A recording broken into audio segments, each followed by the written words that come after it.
é a fasciite plantar? Então vamos lá. A fasciite plantar é uma condição dolorosa do calcanhar, localizada na região onde se inicia, onde se origina a fáscia plantar, onde se origina a aponeurose da fáscia plantar.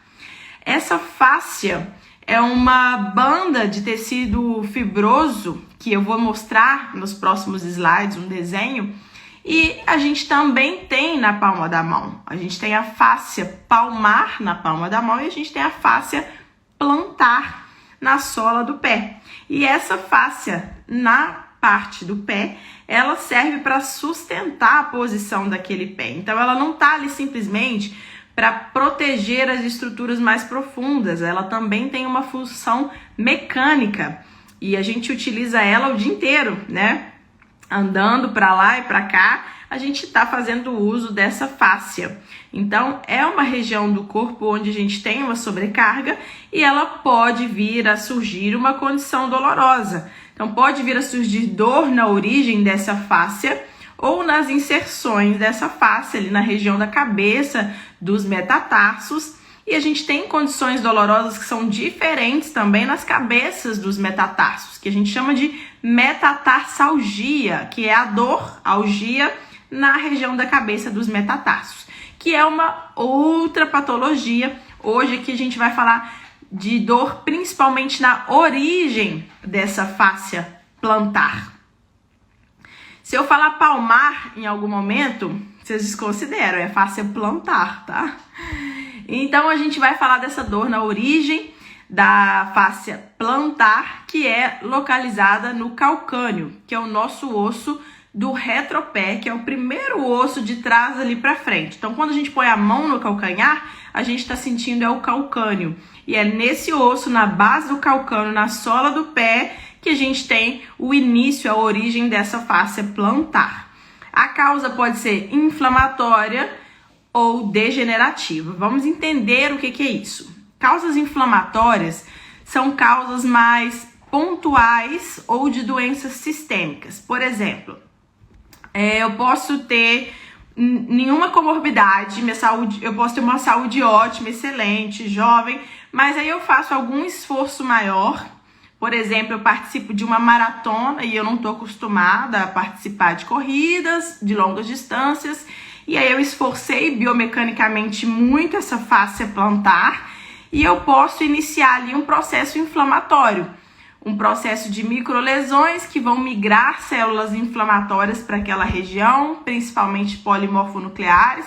E naquela região pode desenvolver ali um processo de dor, de inflamação, de aumento de conteúdo, de aumento de líquido intersticial, de aumento de sinovite. Esse ponto doloroso teve uma origem inflamatória. Outras causas inflamatórias são doenças sistêmicas. Então, outra hipótese agora, um paciente que já tem uma doença sistêmica, ele pode ter uma artrite reumatoide, ele pode ter gota, ele pode ter doenças inflamatórias intestinais, ele pode desenvolver alguns quadros inflamatórios em alguma articulação do corpo, inclusive no pé. Então, é uma outra causa inflamatória. E existem as causas degenerativas que estão misturadas com essas causas inflamatórias. Então, à medida que a gente vai utilizando e sobrecarregando essa fáscia plantar, ela pode criar ali micro-rupturas, pequenas lesões que vão trazendo ali um desgaste para aquela fáscia. E isso pode predispor a um quadro inflamatório mais fácil. Então, pode ir se misturando o quadro degenerativo de microlesões, de sobrecarga, com o quadro inflamatório. Doenças inflamatórias, elas tendem a ter uma característica de dor que é principalmente pela manhã e que vai melhorando ao longo do dia à medida que a gente vai movimentando e vai circulando ali, diminuindo aquele fluxo de células inflamatórias. Já as doenças degenerativas, elas têm uma característica de dor mecânica. A dor mecânica é aquela que quanto mais a gente utiliza ao longo do dia, quanto mais a gente sobrecarrega, enquanto usa ali, por exemplo, o joelho ao longo do dia, no final do dia o joelho está com muita dor. Então tem essas pequenas diferenças dos tipos de dor que a gente pode levar em consideração para a gente avaliar esses casos de fascite plantar também.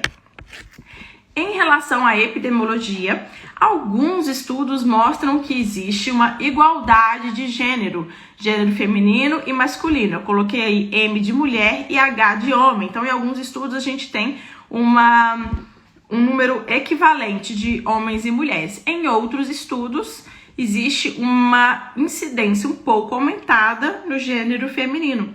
2 mulheres a cada 1 homem. Então, variou de estudo para estudo, mas é só para vocês terem uma ideia de que é muito frequente e que pode chegar a pacientes de gênero feminino ou masculino para você no consultório com essa queixa e que não vai ser isso que vai ser o determinante para excluir ou incluir essa hipótese diagnóstica. A fascite plantar ela tem algumas associações, como, por exemplo, sobrepeso, a obesidade, né, o IMC acima de 30, o estilo e tipo de calçado que esse paciente utiliza. Quando chega aquela paciente com sobrepeso ou obesidade, que já entra no consultório com aquela rasteirinha, aquele flatzinho, né? Que parece uma tábuazinha retinha, assim, bem fininha, gente já suspeita de que a queixa vai ser fascite plantar, porque aquele calçado é mestre para causar fascite plantar. Então, calçados muito baixinhos e retos ali, e maleáveis também, eles são predisposições para a gente ter uma alteração biomecânica da nossa face plantar. Então, pode sim ser um fator causador ou intensificador, o tipo de calçado. Além disso, pode estar associado a uma limitação da dorsoflexão do tornozelo. Então, imaginem que isso aqui é um pé, isso aqui é um tornozelo, isso aqui é a perna, né? Existe uma limitação da extensão, que a gente também chama de dorsoflexão, né? Flexão e dorsoflexão. Então, existem associações de limitação de extensão ou de dorsoflexão nesses pacientes que têm a fascite plantar. Além disso, pode ter associação com encurtamento muscular e também aos tipos de esporte envolvidos. Esporte que tem muito impacto do calcanhar no chão, como por exemplo a corrida, principalmente em corredores de rua que não possuem a técnica adequada para correr, e atletas de dança. Então essas são aí algumas das associações que a gente pode encontrar na fascite plantar. Aqui a anatomia para vocês visualizarem como essa fáscia ajuda a sustentar o arco do pé. Então, essa fáscia que se origina aqui no calcâneo, ela vai seguir em direção à cabeça aqui dos metatarsos. Então, ela vai ser um suporte de forma que ela ajuda a sustentar esse arco do pé, mantendo aqui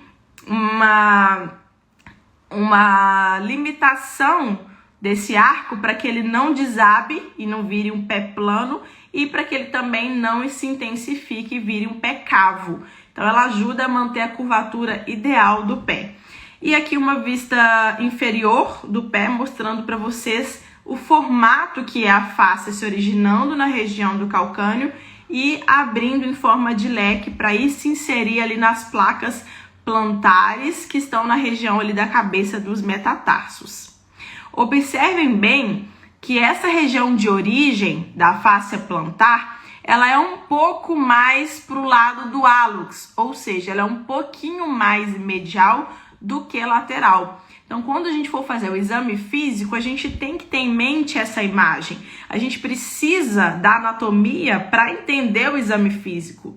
No exame físico, a dor vai ser principalmente onde? Póstero-medial. Quando a gente fizer a segunda etapa do exame físico, que é a palpação, lembrando que o exame físico é primeira etapa inspeção, segunda etapa palpação, terceira etapa movimentos e por último os testes especiais. Então, quando a gente estiver ali na segunda etapa do exame físico e estiver fazendo a palpação, a gente vai ter uma palpação dolorosa na região póstero-medial do calcâneo, na origem ali da fáscia. Isso nos ajuda a fazer diagnóstico diferencial com outras patologias dolorosas do retropé, porque tem muitas patologias que podem causar dor na região do calcanhar e que não são fasciite plantar. Por isso a importância da gente conhecer a anatomia. Eu gosto sempre de trazer as imagens de anatomia aí para vocês. Em relação à fisiopatologia, eu já adiantei um pouco sobre a sobrecarga, que vão causar os microtraumas e não microgramas. Saiu errado aí, tá, gente? Eu escrevi rapidinho e nem vi. Então, microtraumas, pequenas rupturas, e essa carga repetitiva vai causar aí processos inflamatórios recorrentes. Além disso, nessa região onde se origina a fáscia plantar, também se origina outras musculaturas. Então, pode ser também ali uma região de dor, onde se originam essas outras musculaturas. Isso pode contribuir para essa dor no retropé desse paciente. A queixa do paciente é clássica. Então, vejam bem como o paciente vai chegar para vocês. Ele vai dizer assim: doutor, tô com uma dor na base do calcanhar. E essa dor é insuportável quando eu acordo de manhã e ponho o pé no chão. Então, a primeira pisada do dia, isso é clássico. Só não sei se é patognomônico ainda, mas é clássico. A primeira pisada do dia é a dor principal desse paciente na região do retropé, ali na região da base do calcâneo. Essa dor, ela se iniciou insidiosamente, ela foi começando mais leve, ela foi se intensificando de forma que o paciente precisou procurar um atendimento médico. Não é uma dor que geralmente aparece de um dia para o outro. O paciente geralmente já vem sentindo aquela dorzinha e vem resistindo àquela dor até ela ficar em uma proporção que o levou a procurar um atendimento médico. À medida que o paciente vai movimentando o pé, vai dando os primeiros passos ou faz um alongamento, essa dor tende a melhorar. Então, ele levanta com a dor e ao longo do dia ele pode melhorar aquela dor. É claro que no final do dia, a sobrecarga vai trazer uma dor, mas não é importante e acentuada como a primeira pisada do dia. Geralmente, esses casos de fascite plantar, eles vão surgir, eles vão aparecer bilateralmente, nos dois pés ao mesmo tempo. No exame físico, então, como a gente já viu na anatomia, a gente vai ter uma dor na palpação da tuberosidade medial do calcâneo. É nessa região que se origina a face, onde a gente vai ter o processo de dor. Essa dor com a palpação, ela piora quando a gente intensifica a extensão, intensifica o alongamento dessa fáscia. E como que a gente alonga essa fáscia? Quando a gente faz extensão do tornozelo e extensão dos dedos do pé. Então, quando a gente faz essa extensão ou dorsiflexão, a gente alonga ainda mais essa fáscia e aí a gente ainda piora essa palpação, a gente piora a dor que esse paciente sente na palpação. Esse paciente geralmente tem uma dorsiflexão ou extensão do tornozelo limitada e pode ter também associado encurtamento de toda a musculatura posterior. Posterior da coxa, posterior da perna, gastrocnêmio e sóleo, que vão formar ali o tendão de Aquiles. Então, a gente pode ter associado encurtamento de toda essa musculatura posterior. Muitas vezes, a gente vai trabalhar mais nessa musculatura na fisioterapia, na reabilitação, do que no próprio pé, para vocês verem como é importante essa avaliação do paciente, esse exame físico e esse diagnóstico correto. Ó, fizemos o diagnóstico, né? O diagnóstico é clínico, tá, pessoal? O diagnóstico de fascite plantar é clínico, não precisa de exame de imagem. Mas muitos pacientes e muitos médicos também adoram pedir uma radiografia de pé quando tem fascite plantar. E o que vem no exame de imagem que a gente vai solicitar? Porque a radiografia é o primeiro exame de imagem que a gente solicita. É um exame de fácil acesso, é um exame de baixo custo, é um exame de alta disponibilidade, fácil de fazer, rápido, enfim. É o primeiro exame que a gente vai realizar. E aí muitos médicos, muitos pacientes querem o tal do raio-x do pé porque tem fascite plantar. Precisa? Não precisa, o diagnóstico é clínico. Mas tá bom, se fizer um raio-x, o que pode aparecer? Gente, pode aparecer nada ou pode aparecer um esporão do calcâneo. Segundo a literatura, não tem relação direta. Então, não é porque você tem esporão do calcâneo que você vai ter fascite plantar. E não é porque você tem fascite plantar que você vai ter esporão do calcâneo. eles podem estar relacionados em 50% dos casos. Isso significa metade dos casos. Então, você vai solicitar uma radiografia, se você quiser solicitar uma radiografia em perfil do pé, de preferência que solicite com carga, para você avaliar o arco plantar, e a maioria vai vir normal. A maioria vai vir sem nenhuma alteração. Se vier com o esporão do calcânio, é um achado, veio um esporão de calcânio, mas não significa que você vai ter fascite plantar porque tem esporão do calcânio, nem significa que a fascite plantar veio do esporão do calcânio. Então, isso tem que ficar bem claro, porque os pacientes falam assim pra mim, às vezes eles chegam no consultório e falam assim, ah, doutor, eu tenho esporão do calcânio, eu tenho esporão no pé. Mas não significa nada ter esporão, entenderam? Eu sei que a pessoa, na verdade, está querendo dizer que ela tem fascite plantar, que ela tem, às vezes, um problema crônico de dor no retropé. Tudo bem, mas eu estou explicando aqui para vocês, alunos de medicina, residentes de ortopedia, fisioterapeutas, profissionais da área da saúde, que não tem relação direta. Então, não se apeguem a esse dado e a esse fato. Ok? Até aqui? Isso é muito importante de ficar claro para vocês. Porque o paciente vai chegar com essa radiografia ou vai querer solicitar que solicite uma radiografia e não tem a relação direta. Continuando aqui, além de radiografia, eu posso solicitar algum outro exame de imagem?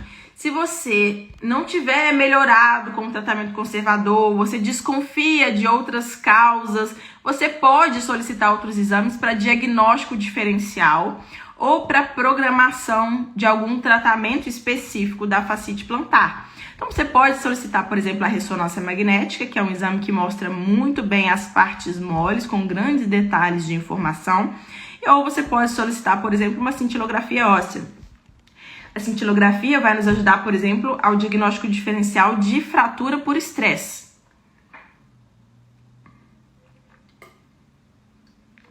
Então, são dois outros exames que a gente pode solicitar aí, além da radiografia.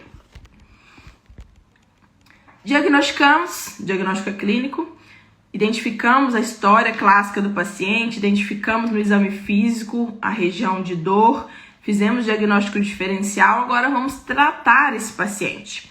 O tratamento inicial é um tratamento conservador, onde a gente vai aplicar medidas para que esse paciente melhore dessa dor. Como que a gente pode começar esse tratamento assim que ele sai do consultório?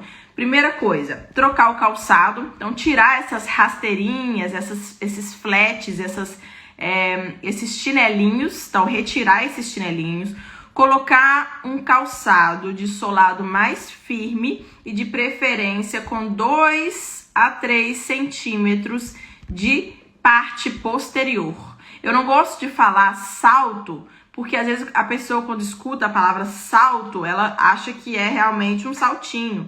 Mas não, é só 2 a 3 centímetros na parte posterior do calçado, de forma que ele pode ir aumentando proporcionalmente, aumentando gradativamente.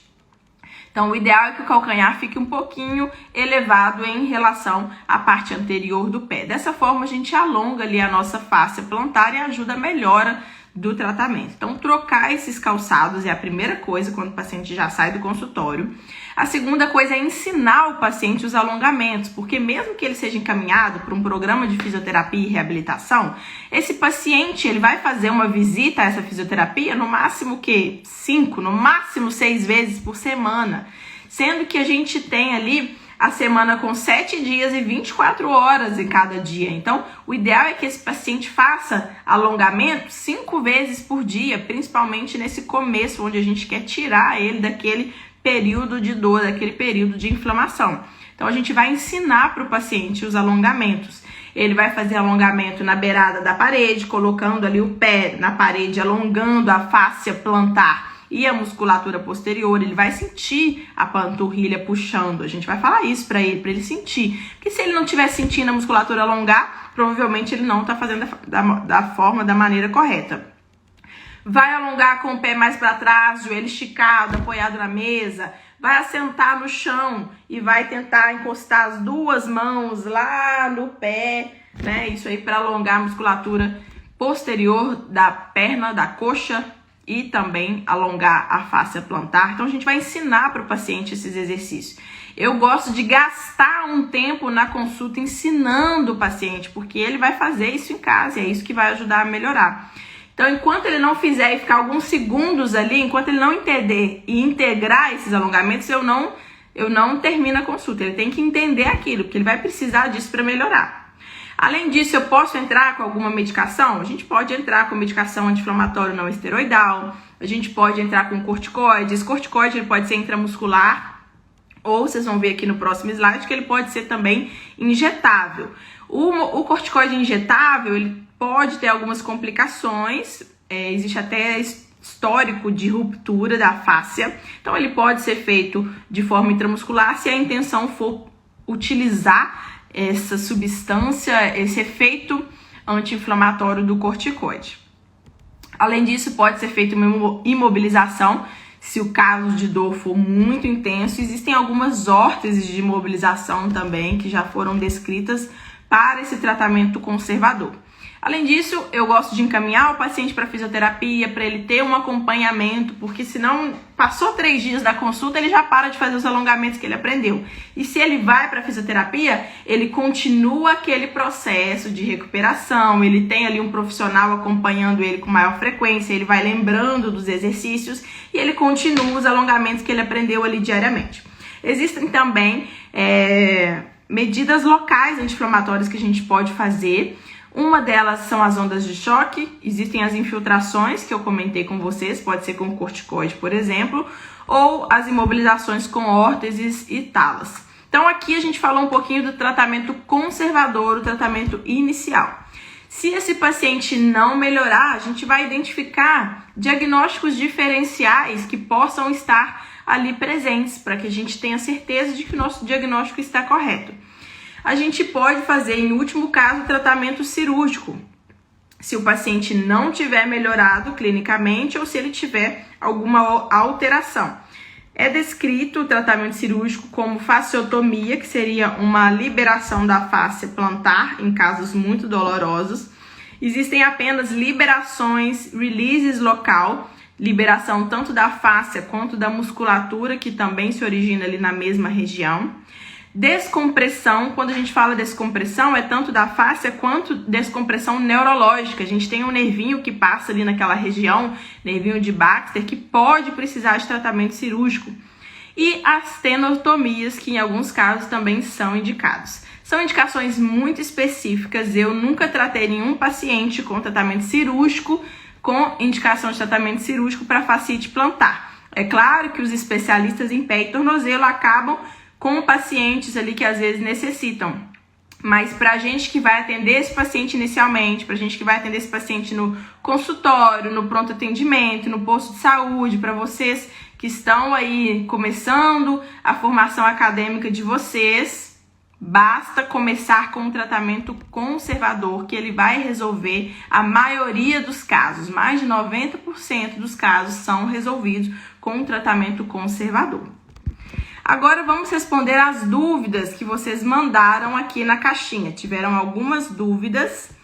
Eu vou abrir aqui na caixinha para a gente conseguir ler. Quem tiver dúvida e quiser mandar aqui nos comentários também, agora já ativei os comentários novamente, podem enviar. Então vamos lá. Primeira dúvida aqui.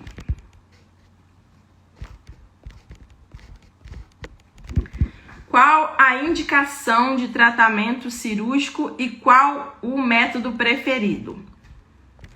Bom, a indicação de tratamento cirúrgico é quando não acontece melhora com o tratamento conservador, mesmo depois de 6 meses de tratamento conservador, ou quando a gente tem algum diagnóstico diferencial que seja outra causa que esteja causando essa dor posterior no calcanhar. O método preferido é a fasciotomia, que é uma liberação dessa fáscia plantar, que é onde tem a origem da dor.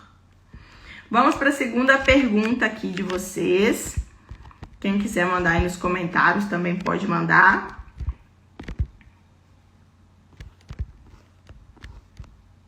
Qual tipo de calçado pode melhorar? Então vamos lá. O tipo de calçado que pode melhorar a fascite plantar é aquele calçado que tem um solado mais firme, mais rígido e que tem a parte anterior um pouco mais estreita e que vai crescendo ali para a parte posterior. Onde na parte posterior, onde vai apoiar o calcanhar, a gente tem ali 2 a 3 centímetros de altura para que a gente possa ter essa diferença que causa um alongamento da fáscia plantar. Isso ajuda a melhora do paciente. A gente tem que evitar aquelas rasteirinhas, aqueles chinelinhos, aqueles calçados bem fininhos e bem maleáveis, porque isso pode piorar a dor do paciente. Será que existe um sinal clássico da fascite plantar? Existe. O sinal clássico que a gente fala da fascite plantar é quando o paciente chega no consultório e conta que dói muito na primeira pisada do dia. Assim que o paciente levanta e coloca o pé no chão, se aquela dor é uma das principais, você pode investigar a fascite plantar, porque existe grande chance de ter esse diagnóstico. Agora, no exame físico, é a dor na palpação da tuberosidade da parte mais medial do calcânio. Então, a gente tem que lembrar da anatomia, onde a fáscia plantar começa na região um pouquinho mais medial da tuberosidade do calcânio e abre em leque para se inserir lá na cabeça dos metatarsos. Outra pergunta, infiltração com corticoide pode ser feito? Bom, se a gente já tentou o tratamento conservador com anti-inflamatório, com fisioterapia, alongamento, troca do calçado, imobilização, e o paciente não melhorou de forma alguma, a infiltração com corticoide ela pode sim ser tentada, mas existem as complicações de infiltrações com corticoide na fáscia plantar. Uma dessas complicações é a ruptura da fáscia plantar, então ela deve ser indicada com muito critério, ok? Lari perguntou, pico de idade? Depende, Lari, porque nos pacientes atletas de corrida é um pouco mais baixo o pico de idade. E agora das mulheres que vão ter essa dor de uso do calcanhar, né, a gente vai considerar 40 a 50 anos. Então é clássico, né, quando chega aquela mulher com sobrepeso ou obesidade, IMC acima de 30, com a rasteirinha e reclama de dor no pé, 40 a 50 anos de idade. Vamos ver se tem mais alguma pergunta aqui. Dá para aliviar com analgésicos? Dá para aliviar com analgésicos, mas os analgésicos eles vão só tirar a dor naquele período inicial. Você precisa tratar o que está causando aquela inflamação. Então você vai fazer o que? Os alongamentos para alongar a face que pode estar contraturada. Você vai fazer medidas locais para melhorar aquelas micro rupturas. Então existe todo um equilíbrio que a gente deve fazer e não só tirar a dor com analgésicos. Por isso que eu nem sugeri na lista de tratamento conservador a palavra analgésicos, eu já fui nos anti-inflamatórios, né? Os anti-inflamatórios, eles têm um componente analgésico também. Ok, pessoal? Mais alguma dúvida? Quarta-feira a gente vai falar de manguito rotador do ombro. Vai ser bem legal também, porque é um tema que chega muito, né? Chega muito no posto de saúde, dor no ombro, uma das maiores queixas ortopédicas da assistência básica. Ok? Então fechamos aqui fascite plantar.